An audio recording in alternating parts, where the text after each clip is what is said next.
यशायाह इसके बारे में और भी गहराई के साथ हमारे बीच में बातों को रखता है, लेकिन 15 पद में कुछ बातों को और यशायाह शैतान के विषय में रखता है। उसके लिए कहता है, परंतु तू अधोलोक में उस गड्ढे की तक उतारा जाएगा। प्रोफेसी किया गया कि पाताल लोक पर उसको उतारा जाएगा, ठीक है, उस गड्ढे की तरफ उसको उतारा जाएगा। जो तुझे देखेंगे तुझको ताकते हुए तेरे विषय में सोच सोच कर कहेंगे, क्या यह वही पुरुष है जो पृथ्वी को चैन से रहने न देता था? पृथ्वी को चैन से रहने न देता था। उसका काम है लोगों के जीवन को बेचैन करना, उसका काम है लोगों के जीवन को घबराहट से भर देना।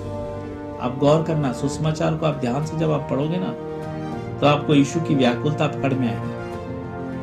लोगों को लगता है कि गत्समनी बाग में वो व्याकुल हुआ, वो आंसू बहाया, गत्समनी बाग में उसके पसीने छूट रहे थे, वो घबरा रहा था, लेकिन नहीं, जब जब वो अकेले हो रहा था, जब जब इस दुनिया में वो था, वो व्याकुलता की ओर बढ़ रहा था। जब उसने यूनानी लोगों को देखा, तो वो व्याकुल हो गया। लिखा है बाइबल, माय डियर्स, ये बेचैनी ये शराब को दिखाती है, ये बेचैनी ये पाप के दंड को दिखाती है। अब मेरे यीशु ने इसे पूरी रीति से नाश कर दिया है। आज जब आप प्रभु में हैं तो आपके लिए डिप्रेशन नहीं है। आप अगर प्रभु में हैं तो आपके लिए बेचैनी और घबराहट नहीं है। डोंट वरी फॉर एनीथिंग, किसी भी चीज के लिए परेशान मत होइए, अपने अधिकारों को समझिए।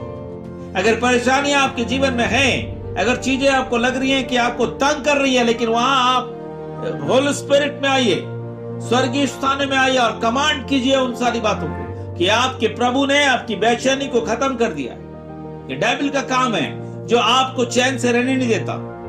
यशायाह इस बात को लिखता है, पृथ्वी को वो चैन से रहने न देता था और राज्य राज्य में घबराहट डाल देता था। घबराहट डालने का काम है उसका। और बाइबल कहता है कि यीशु ने इस व्याकुलता को जिया, यीशु ने इस घबराहट को जिया। क्यों घबरा रहा था, क्यों व्याकुल हो रहा था? क्योंकि हमारे पाप और श्राप यीशु में ट्रांसफर हो रहे थे, यीशु के अंदर जा रहे थे, क्योंकि वो इस दुनिया में आया था इस दुनिया के अपराधों को उठाने के लिए। तो ये अपराध बिना व्याकुलता और बिना घबराहट के नहीं है, उसने जिया है, उसे पूरी रीति से खत्म कर दिया है। आज आपको जवाब मिल रहा होगा।